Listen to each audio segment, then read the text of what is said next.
नमस्कार दोस्तों, मेरा नाम है अभय सिंह और आपका स्वागत है आपके अपने YouTube channel current affairs for exam में। दोस्तों, अब हम बात करने जा रहे हैं एक ऐसे कैबिनेट डिसीजन की जो हेडलाइन से ज़्यादा जियोपॉलिटिक्स, इकोनॉमी, डिफेंस और एनर्जी ट्रांजिशन से जुड़ी हुई है।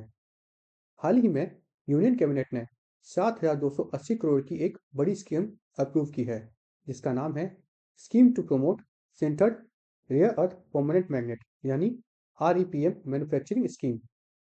अब सवाल ये है कि रेयर अर्थ मैग्नेट क्यों इंपॉर्टेंट है, चाइना का नाम हर जगह क्यों आ रहा है और यूपीएससी के लिए यह न्यूज़ क्यों क्रिटिकल है। आज का लेक्चर सिर्फ स्कीम एक्सप्लेन करने के लिए नहीं है, बल्कि ये समझने के लिए है कि इंडिया के future electric vehicle, defence, renewable और हाई टेक मैन्युफैक्चरिंग में कैसे शेप हो रहा है। चलिए शुरू करते हैं। सबसे पहले अनाउंसमेंट समझते हैं। यूनियन कैबिनेट ने अप्रूव किया है scheme to promote sintered REPM। इसका टोटल फाइनेंशियल आउटले है 7,280 करोड़ रुपए। इस स्कीम का कोर ऑब्जेक्टिव है डोमेस्टिक मैन्युफैक्चरिंग को बूस्ट करना और इंपोर्ट पर डिपेंडेंसी कम करना, खासकर चाइना से। अब यहाँ एक बहुत इंपॉर्टेंट नंबर है, 6,000 MTPA अर्थात मेट्रिक टन्स पर एनएम, यानी इतनी integrated manufacturing capacity India create करना चाहता है। इसका मतलब सिर्फ मैग्नेट्स बनाना नहीं है, बल्कि रॉ मटेरियल से फाइनल मैग्नेट तक पूरी वैल्यू चेन इंडिया के अंदर हो। यह स्कीम डायरेक्टली लिंक्ड है, अलाइन करता है इंडिया के आत्मनिर्भर भारत स्कीम से, क्रिटिकल मिनरल सिक्योरिटी से और एनर्जी ट्रांजिशन गोल से। इस वजह से यह न्यूज़ सिर्फ इकोनॉमिक नहीं, स्ट्रेटेजिक न्यूज़ है। अब सवाल आता है, 2025-26 में अचानक REPM क्यों? इसका सीधा जवाब है ग्लोबल सप्लाई चेन क्राइसिस और चाइना का डोमिनेंस। आज के टाइम पर China control more than 90% of global REPM market.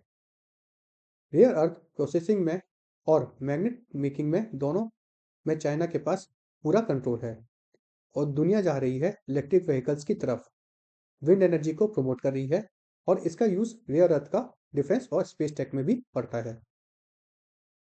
Total अगर मैग्नेट्स के कंट्रोल टोटल अगर मैग्नेट्स चाइना के कंट्रोल में है और टेक्नोलॉजी भी इनडायरेक्टली कंट्रोल में आ जाती है इससे। आपको हाल ही में याद होगा कि जब यूएस के प्रेसिडेंट डोनाल्ड ट्रंप ने चाइना पर टैरिफ लगाए थे, तो चाइना ने यही रेयर अर्थ की धमकी देकर वो टैरिफ हटवा लिए थे। और वो टैरिफ अभी आज के प्रेजेंट डेट में बताऊं तो 2027 तक चाइना यूएस ने वो टैरिफ सस्पेंड कर दिए हैं चाइना पर, बल्कि भारत पे लगाए रखे हैं, क्योंकि चाइना के पास यही रेयर अर्थ की पावर है, जिससे चाइना ने ये कहा था कि अगर आप हम पे टैरिफ लगाते हैं तो हम भी आपको रेयर अर्थ की सप्लाई रोक देंगे, तथा किसी और देश जिसके पास भी हमारा मटेरियल जा रहा है उसको भी बोलेंगे कि आपके पास वो ना भेजे। अगर वो भेजता है तो हम उसको भी सप्लाई रोक देंगे। अब आप समझ सकते हैं कि ये रेयर अर्थ कितना ज़रूरी होता है, जिससे कि यूएस जैसा कंट्री भी झुकने को तैयार है। इसलिए इंडिया ने बोला है कि स्ट्रेटेजिक ऑटोनॉमी के लिए मैग्नेट्स भी इंडिया में ही बनेंगे। अब एक कॉमन मिथ तोड़ देते हैं, इंडिया के पास रेयर अर्थ नहीं है। इंडिया के पास रेयर अर्थ नहीं है ऐसा कोई मिथ जो है, उसको आप दूर हटा दीजिए। इंडिया के पास काफ़ी सिग्निफिकेंट रिजर्व्स हैं। इंडिया के रेयर अर्थ डिपॉजिट मिलते हैं आंध्र प्रदेश, उड़ीसा, तमिलनाडु, केरला, वेस्ट बंगाल, झारखंड, गुजरात और महाराष्ट्र में। सोर्सेस क्या हैं? बीच सैंड, रेड सैंड और इनलैंड एलुविलियम, स्पेशली केरला और तमिलनाडु के कोस्ट पर मोनेटाइज रिच बीच सैंड मिलते हैं। तो रॉ मटेरियल का बेस एग्जिस्ट करता है। प्रॉब्लम क्या है? प्रॉब्लम है प्रोसेसिंग और वैल्यू एडिशन। फ्रेंड्स, इसको रेयर इसलिए कहा जाता है क्योंकि ये ज़मीन में इतनी कम मात्रा में होते हैं कि इसका प्रोसेसिंग बहुत ही टिपिकल होता है और उसका जो फाइनल प्रोडक्ट निकलता है वो बहुत महंगा निकलता है। इसकी प्रोसेसिंग के लिए अलग से टेक्नोलॉजी और एक्सपर्टीज चाहिए होती है, जो कि हर देश के पास नहीं है और जिसे सालों से चाइना ने डेवलप किया है। और भारत क्या चाह रहा है कि अब वो भी इसको जल्द से जल्द डेवलप करे, और इसी गैप को फिल करने के लिए यह स्कीम आई है। अब स्कीम के नट्स और बोल्ट्स समझते हैं। इसका फोकस एरिया क्या है? फोकस ये करती है sintered rare earth permanent magnets पर, स्पेसिफिकली NdFeB मैग्नेट्स पर, जिसे हम neodymium iron boron magnets कहते हैं। यह मैग्नेट्स दुनिया के सबसे पावरफुल मैग्नेट्स होते हैं।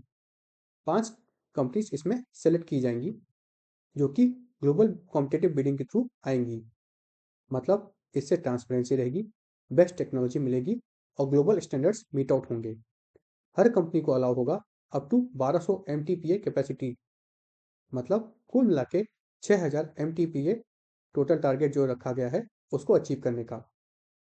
टोटल इस पे इंटेंसिव इसमें स्प्लिट है, अर्थात 6450 करोड़ जो है वो सेल्स लिंक इंसेंटिव है, 750 करोड़ रुपए कैपिटल सब्सिडी है।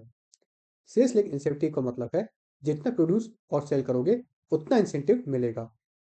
इससे इंश्योर होता है कि एक्चुअल प्रोडक्शन किया जाए और पेपर पे सिर्फ कैपेसिटी ना दिखाई जाए।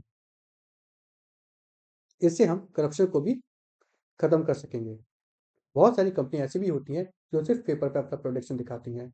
वो चीज़ को टैकल करने के लिए ही ये लाया गया है। स्कीम का सबसे इंपॉर्टेंट फीचर है कि यह रेयर अर्थ ऑक्साइड को मेटल से एलॉय और फिनिश्ड मैग्नेट में बनाएगा। पूरा इकोसिस्टम जो है वो इंडिया के अंदर ही तैयार किया जाएगा। इससे बेनिफिट क्या है कि सप्लाई सिक्योरिटी बढ़ेगी, कॉस्ट कंट्रोल रहेगा और स्ट्रेटेजिक ऑटोनॉमी भी मिलेगी। इसका ड्यूरेशन 7 साल का रखा गया है, जिसमें पहले 2 साल तो सेटअप फेस है, अगले 5 साल उसके इंसेंटिव डिसबर्समेंट है। मतलब गवर्नमेंट लॉन्ग टर्म कमिटमेंट दिखा रही है। अब आते हैं इसके REPM बिना दुनिया रुक क्यों जाएगी। इलेक्ट्रिक व्हीकल वो इसलिए रुक जाएगी क्योंकि REPM ये अर्थ जो मैटर होता है यह इलेक्ट्रिक व्हीकल में यूज होता है, मोटर्स में, रीजनरेटिव ब्रेकिंग में, एफिशिएंसी बूस्ट करने में। यह विंड टर्बाइंस में यूज होता है, डायरेक्ट ड्राइव सिस्टम में और हाई एफिशिएंसी और लोअर मेंटेनेंस के लिए। एरोस्पेस और डिफेंस में यूज होता है जिसमें मिसाइल, फाइटर जेट, रडार्स और गाइडेंस सिस्टम आते हैं। और इलेक्ट्रॉनिक्स में भी यूज होता है जिसमें स्मार्टफोन, हार्ड डिस्क, स्पीकर और मेडिकल इमेजिंग आते हैं। इसलिए बोला जाता है कि मैग्नेट जो है वो बैकबोन है मॉडर्न टेक्नोलॉजी के। चाइना के रोल को यहाँ पे समझना बहुत जरूरी है। चाइना कंट्रोल करता है इन रेयर अर्थ का माइनिंग, प्रोसेसिंग, एलॉइंग और मैग्नेट मैन्युफैक्चरिंग। यह फुली इंटीग्रेटेड वैल्यू चेन है। इसलिए हमारे इंडियन मैन्युफैक्चरर्स को करना पड़ेगा हायर कॉस्ट। हमारे इंडियन मैन्युफैक्चरर्स को फेस करना पड़ता है higher cost, raw material insecurity और प्राइस डंपिंग रिस्क। इसी वजह से इंडिया ने पॉलिसी इंटरवेंशन की है। अब ग्राउंड रियलिटी भी समझते हैं। Heavy rare earth problem. India के पास कमी है डाइप्रोजियम और टर्बियम की। ये हेवी रेयर अर्थ मैग्नेट्स के हाई टेम्परेचर परफॉर्मेंस के लिए ज़रूरी होते हैं। अभी ये इंपोर्ट करने पड़ते हैं। चाइना का स्केल बड़ा है इसलिए उनका कॉस्ट कम पड़ता है। इंडिया फर्म्स को इनिशियली हायर कैपेक्स और हायर इनपुट कॉस्ट फेस करना पड़ेगा। गवर्नमेंट का इंसेंटिव इसी गैप को ब्रिज करने के लिए है। सिर्फ डोमेस्टिक नहीं, ग्लोबल सोर्सिंग स्ट्रेटेजी भी फॉलो कर रहे हैं। बायलैटरल एग्रीमेंट्स किए गए हैं इसी प्रोपोजिशन में ऑस्ट्रेलिया, अर्जेंटीना और जाम्बिया के साथ। यह अलाइन करता है क्वाड क्रिटिकल मिनरल इनिशिएटिव जो कि 2024 में किया गया था और G7 critical mineral action plan वो भी 2024 में किया गया था उसके साथ। इसका ऑब्जेक्टिव सिंपल है, चाइना की मोनोपोली से बाहर निकलना। अब इस स्कीम का ब्रॉडर पिक्चर्स देखते हैं। यह NCCM जो लॉन्च हुआ था, ये लॉन्च हुआ था जनवरी 2024 में, जिसे हम नेशनल क्रिटिकल मिनरल मिशन भी कहते हैं। इसका ड्यूरेशन 7 साल का है। इसका टोटल आउटले 16,300 करोड़ का है। इसमें फोकस एरिया है domestic exploration, overseas assets, processing, technology और रिसाइकलिंग। इसमें 34 critical mineral blocks already auction हो चुके हैं। काबिल जेवी अर्जेंटीना में लिथियम एसेट्स एक्सप्लोर कर रहे हैं। यह जो आपको बताया मैंने, यह रिलेवेंट है और बहुत ही रिलेवेंट टॉपिक है। कैसे? GS पेपर 2 में गवर्नमेंट पॉलिसीज, स्ट्रेटेजिक इकोनॉमी और इंटरनेशनल पार्टनरशिप के हिसाब से, और GS पेपर 3 में industry policy, critical minerals, energy transition और डिफेंस मैन्युफैक्चरिंग के हिसाब से। ऐसे के हिसाब से बात की जाए तो आत्मनिर्भर भारत और सप्लाई चेन रेजिलियंस में यह काम आता है। फाइनली बात करें तो 7,280 करोड़ आरईपीएम स्कीम सिर्फ एक सब्सिडी प्रोग्राम नहीं है, यह इंडिया के लॉन्ग टर्म स्ट्रेटेजिक इन्वेस्टमेंट है। यह scheme industrial growth, defence readiness, renewable energy, EV ecosystem और ग्लोबल सप्लाई चेन रेजिलियंस दिखाती है, सबको एक साथ एड्रेस करती है।